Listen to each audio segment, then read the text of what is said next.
مہر بانو صاحبہ، اپنے تحفظات سن لیے رانا صاحب کے. وہ کہتے ہیں جی یہ باہر سے کوئی لابی ہے جو خان صاحب کے آرٹیکل بھی ہے ان کے نام سے اور ان کا ایکس بھی ہینڈل کرتی ہے. تو یہ کون سی لابی ہے جس کا آپ کو علم نہیں ہے اور خان صاحب کو بھی علم نہیں ہے؟ حکومت کو البتہ پتہ ہے اور باہر بیٹھ کے مضمون بھی لکھے جا رہے ہیں اور ایکس بھی پوسٹ بھی کی جا رہی ہیں. تحفظات سے زیادہ تو چیخیں تھیں جو سنائی دے رہی تھیں، کیونکہ انہیں اتنا اطمینان ہے کہ انہوں نے نون لیگ کی چیخیں جی، نون لیگ کی چیخیں، اتنا انہیں اطمینان ہے کہ انہوں نے خان صاحب کے سارے جو حقوق ہیں وہ اتنی اچھی طرح سے سلب کر لیے ہیں کہ وہ کسی سے گفتگو کر ہی نہیں سکتے، ایسا تو کچھ ہو نہیں سکتا. حالانکہ جیل مینیول کے تحت آپ کو پی سی او کا یوز بھی الاؤ ہونا چاہیے ہے، اور کیوں نہیں ان کو پتا کیا چل رہا ہے. ان کو اخبار تو ملتا ہے، جب ان کی مرضی ہوتی ہے روک ضرور لیتے ہیں، مگر وکلا ابھی تک اللہ کا شکر ہے وکلا تک تو ان کو رسائی حاصل ہے. سیاسی جماعت کے لوگوں کو رسائی خیر حاصل نہیں ہے، جو again it's flagrant violation of the jail manual and court orders. مگر اس کا جواب تو یہ دے نہیں پائیں گے اور دینے والے بھی نہیں ہیں. نہیں، یہ تو ان چیزوں سے اوپر ہے نا، یہ تو آسمان سے اترے ہیں، ان کو تو جواب دینا ہی نہیں ہے، ان کے لیے ضروری ہی نہیں ہے. یہ جمہوری ہوتے تو شاید جواب دہ ہوتے، مگر یہ نہ عوام کے ووٹ سے آئے ہیں تو نہ یہ عوام کو جواب دہ ہیں. جن کو جواب دہ ہیں وہاں یہ اچھے بچوں کی طرح جا کے جواب دے دیتے ہیں اور ان کو خوش بھی کر دیتے ہیں. مگر جہاں تک خان صاحب کے آرٹیکل کی بات ہے، دیکھیے، اور ٹویٹر کی بات ہے، ہاں جی فزیکلی وہ کسی فون سے بیٹھ کے اپنا ٹویٹر نہیں چلا رہے، مگر وہ ہدایات ضرور دیتے ہیں، وہ اپنا نقطہ نظر پیش کرتے ہیں اور اس کو تحریر کر کے ٹویٹ بھی کیا جاتا ہے، اور اسی نقطہ نظر کی انہی پوائنٹس کی جو ڈکٹیٹ کیے جاتے ہیں، لوگوں کو بتائے جاتے ہیں، لوگ اس کو اپنے ذرا یادداشت میں اس کو بند کر لیتے ہیں اور اس کو پھر جا کے تحریری طور پہ لکھتے ہیں، اور اس طرح ان کے آرٹیکلز لکھے جاتے ہیں.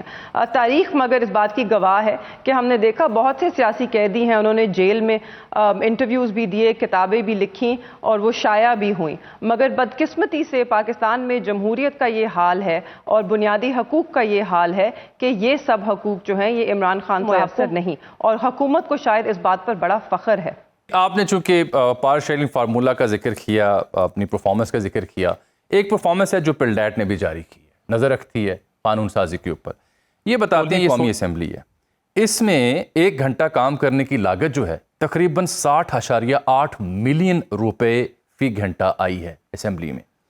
اور اس کے پہلے سال میں 16ویں قومی اسمبلی جو ہے اس کے اجلاس میں اوسطاً ایوریج 139.96 ملین روپے لاگت آئی، لیکن قانون سازی بہت تیزی سے دھڑلے سے ہوتی رہی. مثلاً اس کے پہلے سال میں 47 بل منظور کیے گئے، جبکہ جو اس سے پہلے اسمبلی تھی 15ویں، وہاں پہ پہلے سال کے دوران جو منظور کیے گئے بل تھے ان کی تعداد 10 تھی. تو اب جو اسمبلی نے قانون سازی کی جو بل پاس کیے وہ 370% اس میں اضافہ ہوا. یہ پلڈیٹ یہ بھی نوٹ کرتا ہے کہ اس میں 26ویں ترمیم بھی تھی اور دیگر بلز بھی تھے، کہ یہ جو بلز آئے، یہ ترامیم آئیں، ان پہ بحث ماضی کی تمام اسمبلی کو نسبت بہت کم ہوئی اور فوراً ان کو پاس کیا گیا. مہر بانو قریشی صاحبہ، 370% اضافہ ہوا ہے قانون سازی میں. اخراجات کی جو مد ہے وہ بھی میں نے بتا دی، لیکن بحث کتنی ہوئی، ڈیبیٹ کتنی ہوئی، جو پارلیمان کا کام ہوتا ہے وہ پچھلی تمام اسمبلیوں سے انتہائی کم ہے. How will you rate this performance? اس کے ساتھ ساتھ ایک اور سٹیٹسٹک بھی ہے، میں کل اخبار میں پڑھی تھی. پارلیمنٹیرینز کی جو مرات ہیں اور جو ان کی سیلریز ہیں اس میں 300% انکریز ضرور ہوا ہے، مگر اس کے ساتھ ساتھ جو وہاں کا عملہ ہے پارلیمان کا، وہاں پر کٹوتی ہوئی ہے. میرے خیال میں 200 سے زائد لوگ جو ہیں انہیں نوکری سے بے دخل کیا گیا ہے اخراجات کم کرنے کی مد میں. تو انٹرسٹنگ، میرے خیال میں یہ پرفارمنس بھی اسی طرح انٹرسٹنگ ہے کہ دھڑا دھڑ جو ہیں بلز وہ پاس ضرور کرائے جا رہے ہیں، مگر جو پاس کرنے والے ہیں ان کو یہ بھی نہیں معلوم ہوتا کہ وہ کس بل پہ ووٹ کر رہے ہیں، اس بل میں لکھا کیا ہے. جیسے کہ اس کی سب سے بڑی مثال ہے 26ویں آئینی ترمیم. ہم نے آئین کو آئین میں ہم نے ترمیم کی، اور ایسی ترمیم کی کہ جس نے ہمارا جو آئینی آرڈر ہے اس کی شکل بدل دی. سیپریشن آف پاورز جو کہ ہماری آئین کی روح کا ایک بڑا امپورٹنٹ حصہ ہے اسی کو ہم نے جھنجھوڑ ڈالا. اس کے جو آگے اثرات ہیں وہ آپ سب کو دیکھنے کو مل رہے ہیں. جو اس وقت جوڈیشری پہ اس کا اثر ہے, جو ایگزیکٹو کنٹرول دے دیا گیا ہے جوڈیشری کے اوپر, تو یہ اثرات جو ہیں یہ بڑے گہرے ہیں, یہ بڑی دیر تک چلیں گے اور یہ بڑے سنگین نوعیت کے ہیں. مگر اس بل کو جس طرح آرگیو کیا, یہ تو پریزنٹ ہی ایسے ہوا کہ 1 منٹ پریزنٹ ہوا اور دوسرے منٹ اس پہ ووٹنگ ہو گئی. کیا اس پہ کوئی بحث ہوئی؟ نہیں. آپ بھی جانتے ہیں کہ کس طرح رات کے اندھیرے میں پارلیمنٹیرینز کو بھیڑ بکریوں کی طرح پارلیمنٹ میں لایا گیا. آپ بھی جانتے ہیں کہ کس طرح زور اور جبر کا استعمال کیا گیا, جس کو بڑے فخر سے بلاول بھٹو صاحب نے بروٹ میجورٹی کا لقب دیا. تو اگر اس طرح قانون سازی ہوگی اور اگر اس کو ہم جمہوریت کہیں گے تو پھر ہم اپنے ساتھ ہی بہت بڑا ایک ڈھونگ رچا رہے ہیں. یہ مہربانو قریشی صاحبہ, لگتا ہے کہ یہ ان کے اختیار میں نہیں تھا معاملہ جو آپ پہلے میٹافرز یوز کری تھی, شاید اسی کی وجہ سے پرویز خٹک صاحب آئے. لیکن یہ مقصد بھی تو ہو سکتا ہے کہ پرویز خٹک صاحب کو وزارت دے کے کیبنٹ کا حصہ بنا کے پی ٹی آئی کو ود ان کے پی کے تھوڑا ڈیمیج کرنا ہو. کیونکہ خٹک صاحب نے الیکشن میں بڑا ڈیمیج کر لیا تھا پی ٹی آئی کو. دیکھیے خیبر پختونخوا وہ صوبہ ہے جہاں پر پی ٹی آئی نے سویپ کیا ہے الیکشن, مطلب 2/3 سے بھی زیادہ اکثریت حاصل ہے. تو اگر انہیں لگتا ہے کہ ایک چلا ہوا کارتوس جو پہلے ہی ناکام ہو گیا تھا وہ اس پہ کوئی اثر انداز ہو سکتا ہے تو ضرور کوشش کر لیجئے, کوشش میں کیا حرج ہے.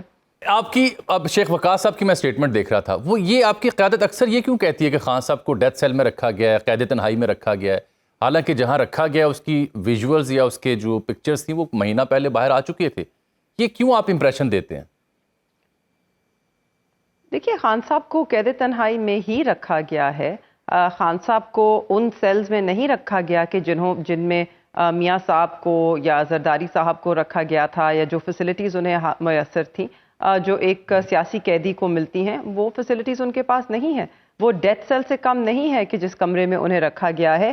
ہاں, جب جج صاحب نے وزٹ کیا تھا اور انہوں نے خود دیکھا کہ وہ کتنا تنگ کمرہ ہے تو انہوں نے بیچ میں سے دیوار گرائی تھی کہ 7 والا بیرک بھی اس کے اندر انکلوڈ ہو جائے. اس کی پکچرز بھی ہیں, شاید تھوڑی جگہ بڑھ گئی. اس کے بعد جو بھی انہیں اس وقت فیسلٹیز حاصل ہیں وہ جیل مینیول کو آپ سائٹ پر رکھتے ہیں. ایک چیز جو ہے اس کی اجازت جا کے کورٹ سے ہمیں لینی پڑی ہے, جو خاندان کی ملاقات بھی ہوتی ہے, کیونکہ میرے والد بھی قید تنہائی میں پابند سلاسل ہیں, بالکل اسی طرح سے جس طرح خان صاحب ہیں. ہمیں بھی ملاقات کے لیے عدالت سے رجوع کرنا پڑا. ہمیں جیل مینیول کے تحت ملاقات نہیں ملی جب تک عدالت سے ہم نے کورٹ آرڈر نہیں لیا. اور یہ رانا صاحب بالکل غلط بیانی کر رہے ہیں کہ کوئی قدغن نہیں ہے. قدغن ہے. جب لوگ جاتے ہیں ملاقات کرنے, جیل اتھارٹیز کی مرضی سے لوگوں کو کبھی کبھی اجازت ملتی ہے, کبھی نہیں ملتی. کچھ لوگوں کو جن کا نام اپروو ہوتا ہے, جو کورٹ سے آرڈر لے کے آئے ہوتے ہیں, اس کے باوجود لوگوں کو وہاں سے لوٹا دیا جاتا ہے ملاقات کے بغیر. اور یہ سب بہت عرصے سے ہو رہا ہے. تو رانا صاحب بالکل انہوں نے غلط کہا ہے کہ قدغن نہیں ہے, ہر قسم کی قدغن ہے. آپ کو یہ بھی معلوم ہے کہ فیملی وزٹس جس کے اوپر کوئی پابندی نہیں ہے کیونکہ وہ کورٹ آرڈر کے تحت ہم نے لی ہیں, اس کے اندر بھی ہمیں مشکلات درپیش ہوتی ہیں. پچھلے ہفتے میری پھپھی گئی تھیں جو کہ امیجیٹ بلڈ ریلیٹیو بنتی ہیں میرے والد کی, اور انہیں اندر نہیں جانے دیا گیا. بہت مشکلوں سے 1.5 گھنٹہ بحث کے بعد وہاں پہ میرے والد کو ریکویسٹ کرنی پڑی, ان کو یہ بحث کرنی پڑی کہ یہ میری بہن ہے, اس سے زیادہ قریبی بلڈ ریلیشن کیا ہوتا ہے. اس کے بعد صرف ان کی ایک بہن کو اندر آنے دیا گیا. ان کے ساتھ جو ان کے 2 بچے گئے تھے ان کو اجازت نہیں دی گئی. تو بالکل قدغنے ہیں. ہم صرف کیونکہ روز تماشا نہیں کرتے اس کا یہ مطلب نہیں کہ قدغنے نہیں ہیں. خان صاحب کی ملاقاتوں پہ بھی اسی طرح قدغنے ہیں. اور رانا صاحب کو یاد ہوگا یا شاید بھول گئے ہیں, مگر جب میاں صاحب یہاں اڈیالہ میں تھے تو روز سیاسی بیٹھک لگتی تھی. صبح سے لے کے شام تک ان کی جماعت کے لوگ میاں صاحب کو ملنے جاتے تھے, کھانوں کے ساتھ جاتے تھے اور وہاں بیٹھے رہتے تھے. وہاں پر تو ایک پورا دربار لگتا تھا. تو کیا باتیں کر رہے ہیں یہ, اپنے ماضی کو بھول گئے. اور یہ مت بھولیں کہ آج اگر ہم پہ یہ وقت آیا ہے تو دوبارہ ان پر بھی آ سکتا ہے, پھر ان کی چیخیں دوبارہ نکلیں گی. رانا صاحب آپ نے سن لیا ہے, انہوں نے ریفرنس دیا ہے شاہ محمود قریشی صاحب کی ہمشیرہ کا, انہوں نے ریفرنس دیا ہے میاں صاحب کا. اور واقعتاً میاں صاحب جب تھے تو کئی صحافی بھی ان سے ملنے میں کامیاب ہوئے تھے. دیکھیں بات یہ ہے کہ اگر جیل مینول فالو نہیں ہو رہا تو وہ ہونا چاہیے, کوئی اس کو سپورٹ نہیں کرے گا. رانا صاحب You do support it. You are a party to it. You are a party to it.